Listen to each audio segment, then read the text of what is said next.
mecs. C'est-à-dire qu'ils ont pris Jeff Bezos qui a passé l'étape et tout. Donc maintenant, il faudrait faire le même truc sur les 10 premières années des boîtes. Ouais, la période de croissance, c'est là où tu mets beaucoup d'énergie et de temps. Moi, j'ai l'impression qu'il y a quand même un mythe dans l'entrepreneuriat. C'est les mecs qui vont rabâcher et qui travaillent à longueur de journée 12 heures par jour. Il y a un moment où, quand on travaille 12 heures par jour tous les jours, on arrive à saturation, même si on est ultra fort mentalement, etc. Et donc moi, par exemple, dans mon cas perso, le fait de prendre 1 heure ou 2 heures par jour pour faire du sport, ça me permet de pouvoir tenir sur ces longues heures de travail. Enfin, te vexe pas sur ce que je vais dire, mais sois pas méchant. Je suis pas méchant du tout. Mais t'as pas connu l'entrepreneuriat d'hyperscale. Là, on parle de mecs qui sont passés de 0 à 1000 salariés, etc. Moi, tous ces gens que j'ai vus, c'est pas 12 heures par jour qu'ils travaillent, c'est 14. Ils sont en saturation, ils opèrent dans des niveaux de stress qui sont terribles. Et ils ont toutes les unicornes que je connais pas un seul CEO d'unicorn ça. Tobias Lütke de Shopify, il a dit il a jamais travaillé plus de 8 heures. Oui, mais d'accord, mais tu me prends la seule exception. Attends, tu me demandes un exemple, je t'en donne un. Je t'ai pas demandé un exemple, je t'ai dit que 80% d'entre eux sont dans la catégorie des mecs en burn-out. Ça dépend peut-être des business. Enfin, nous, on était tous en burn-out. Hein. Et tu penses que c'est la meilleure stratégie? Non, mais bien sûr que non. Mais c'est ça dont on parle. Mais je te parle pas du fait que ce soit la meilleure stratégie. Moi, c'est son argument que je comprends. T'as pas le temps. C'est pas que c'est une bonne stratégie. T'as toujours le temps de dire. Mais non, mais c'est de la priorisation. C'est une sorte de mental. Les mecs sont dans des machines à laver.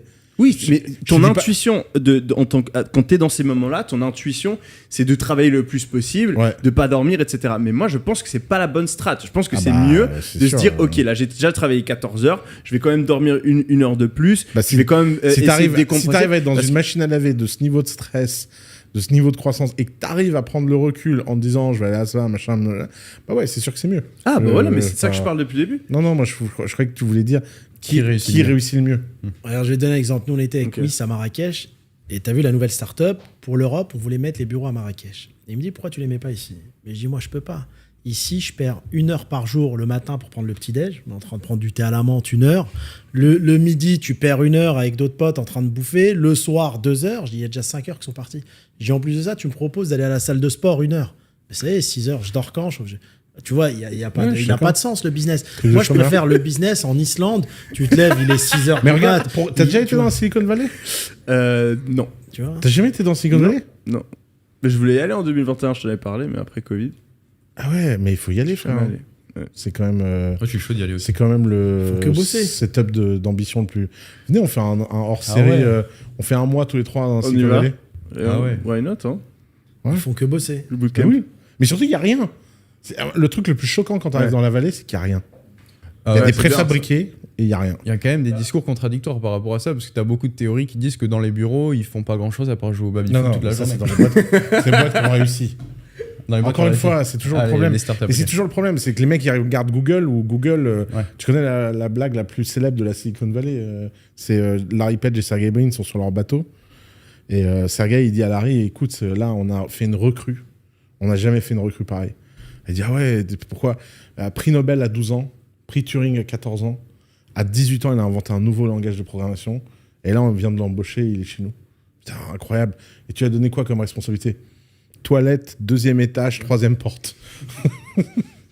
Il y a un moment où Google est tellement riche. À un moment, il y a un mec qui avait calculé que Google pouvait tourner avec seulement 3% de ses employés. C'est dingue. Hein. 95% je crois, ou 96% de la marge opérationnelle de Google était fait par 1 ou 2% des gens. Et tous les autres, ils servaient à rien. Mais je pense que c'est le cas dans beaucoup d'entreprises et dans plein de domaines différents. Mais quand tu... En fait, moi, ma théorie, c'est que pour pas avoir l'air d'un connard, il faut gagner 30%. Et donc, toutes les boîtes qui gagnent plus de 30%... Je pense pas que c'est comme ça que ça se passe. Bah moi, j'ai l'impression que les mecs, ils se disent, voilà, on gagne trop, il faut dépenser pour gagner moins, parce que sinon... Non, mais parce que t'as envie de faire... Moi, je pense que t'as envie de faire des trucs. Mais je pense que t'as envie de faire des trucs, tu sais. Tu te dis, je suis payé pour faire des trucs. Ouais. Et en fait, Google, au final, c'est une énorme machine à cash, il n'y a rien besoin de faire. Juste, attends, voilà, les gens, l'algorithme, il est fait, le truc de publicité, il est fait. Il n'y a pas grand chose à faire. En fait, t'es là, t'as plein d'argent, t'as plein de ressources, t'es là, mais il faut que je fasse des trucs. Et donc, du coup, tu te mets à faire des trucs, t'engages des gens pour faire des trucs. Et ces trucs-là, bah, ils ont jamais le retour sur investissement que ton activité mère est là parce que t'as vraiment touché le jackpot. Et oui, du coup, bah, t'as plein de personnes qui servent un peu à rien, qui font un truc plus ou moins break-even que tu pourrais virer. Je sais pas. Mais je pense pas que c'est un gars qui se réveille le matin, il est en mode Ah, mais là, on a 60% de marge, on va avoir l'air de connard. Hop, les gars, on dépense 30% de plus. Mais dans toutes les boîtes, il y en a plein qui servent à rien comme ça. Et des fois, tu comprends pas parce qu'en plus, les boîtes, elles perdent de l'argent des fois. Ouais. Mais ils gardent des gens qui servent à rien. C'est vrai. Mais parce que t'as des CEO qui veulent virer aussi. T'as des CEO qui veulent faire 7-8 heures. Et après, t'as peur de virer, donc t'engages des gens pour faire des choses, ils sont pas bons, mais t'as pas envie de les virer. Après, je pense, tu vois, il y a la place pour les deux types de patrons. Il y en a qui ont le temps d'aller au sport, qui font Toi, tu vires facilement? C'est facile pour toi de virer quelqu'un? Ouais. Ça a toujours été facile ou t'as dû t'habituer? Non, mais après, je paye les prud'hommes. Mais si tu veux, je déteste la médiocrité. Je peux pas. Et en plus, ce que j'aime pas, moi, c'est si j'embauche 2 personnes, il y en a une qui bosse, l'autre qui fout rien, payer le même salaire aux deux, ça va pas. Moi, je paye même pas par rapport au poste, mais par rapport à ce que fait chaque personne. Mais quelqu'un qui a la bonne énergie, il est motivé, etc., mais il est pas au niveau. C'est ça le pire, je trouve. Quand quelqu'un, tu vois qu'il taffe pas, ok, pas de problème. Mais quelqu'un qui se donne, mais voilà, il a pas les compétences, il fait des erreurs. Je préfère un salarié qui m'aime pas, qui me rapporte de l'argent, qu'un salarié qui me kiffe, qui me rapporte rien. Ouais. Tu vois. Mais tu vois, je dis même dans l'attitude. Tu vois, quelqu'un qui a la bonne attitude, mais malheureusement, il est pas au résultat. On va le former. Après, ça dépend ce qu'il fait, quel est son poste, ça dépend ce qu'il fait. Mais bon, vaut mieux la loyauté à la compétence aussi. Mais la compétence, ça s'acquiert, la loyauté, non. Après, c'est des choix stratégiques, mais le recrutement... Tu sais, moi, j'ai géré jusqu'à 3000 personnes, donc l'humain... Toi aussi, c'est compliqué. T'arrives à virer les gens facilement? C'était un truc difficile pour toi de licencier? Moi, c'était un truc horrible à apprendre. La première meuf que j'ai dû virer de ma vie, je l'ai convoquée tous les matins pour la virer. Ah oui, pendant 2 semaines. T'as fait en sorte qu'elle parte. Et après, elle a fait. Non, mais j'y arrivais pas. Et donc, j'ai inventé un nouveau truc. Et elle a dit à un mec, je crois qu'il me kiffe, le patron. Il me voit tous les matins pour me dire rien du tout. Et donc, je l'ai viré par SMS et elle m'a fait un prud'homme. C'est vrai que c'est dur comme relation. Et tu fais comment du coup? Enfin, t'as appris? Non, mais ça maintenant, plus rien à foutre. C'est juste, c'est un muscle qui s'est créé ou t'as un peu une stratégie? En fait, au début, tu veux être aimé des gens et tu veux que les gens t'aiment. Donc tu veux pas les virer parce qu'ils t'aiment pas. Puis en fait, il y a tellement de connards, tu te dis, vas-y, je vais rien foutre. Si t'es pas fait pour être là, dégage, quoi. Vraiment, j'ai perdu toute sensibilité là-dessus. Ok. Pour moi, c'est encore dur. Récemment, j'ai dû sortir quelqu'un avec qui j'avais une très bonne relation et qui avait un gros poste, tu vois, dans mon entreprise. Et en fait, tu dis, tu vois, la loyauté à la compétence. Lui, pour le coup, il était super loyal. Je savais que je pouvais lui faire confiance sur tout, mais il n'était pas au niveau. Et ça a été tellement dur pour lui dire. J'ai dû faire comme toi 3-4 calls. Et t'as fait des calls et t'osais pas dire?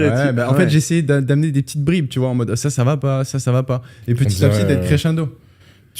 C'est dur. Mais si tu prends trop compétent et pas loyal, il va te prendre ta boîte. Ouais, c'est ça. Sauf si t'as Dubaï. Le danger, il est là. Hakim, on dit que les valeurs républicaines, c'est la liberté, l'égalité, la fraternité. Est-ce que tu crois qu'aujourd'hui, en France, on a tous des chances qui sont égales, même en étant issus du milieu d'une immigration dans notre pays? Alors, autant Oussama et Yomi sont agnostiques, autant moi, je crois pas en la démocratie.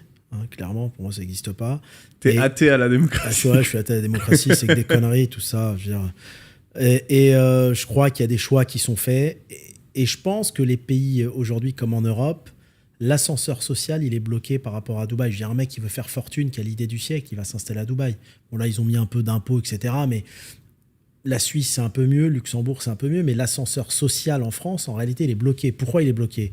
Tu vas valoriser une entreprise, mais tu vivras comme tes salariés tout le long du développement.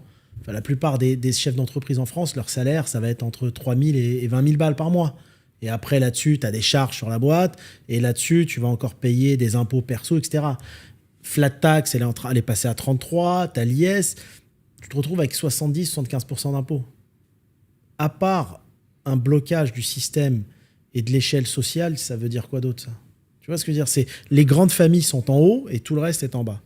Pour monter, tu n'as qu'une solution, une seule solution, c'est créer une start-up, créer une entreprise. Tu te fais un petit salaire, elle monte le plus vite possible et il faut avoir la chance de la revendre au bon prix. Et toi, tu as réussi. Donc, la preuve, c'est que c'est possible. Et Ouais, mais j'ai réussi, mais après, attention, tu mets l'argent, t'as vu le système français, il faut mettre l'argent dans des holdings. Moi, j'ai dû aller résider à l'étranger 3-4 ans avant, enfin, c'est tout un Big Mac. Hein.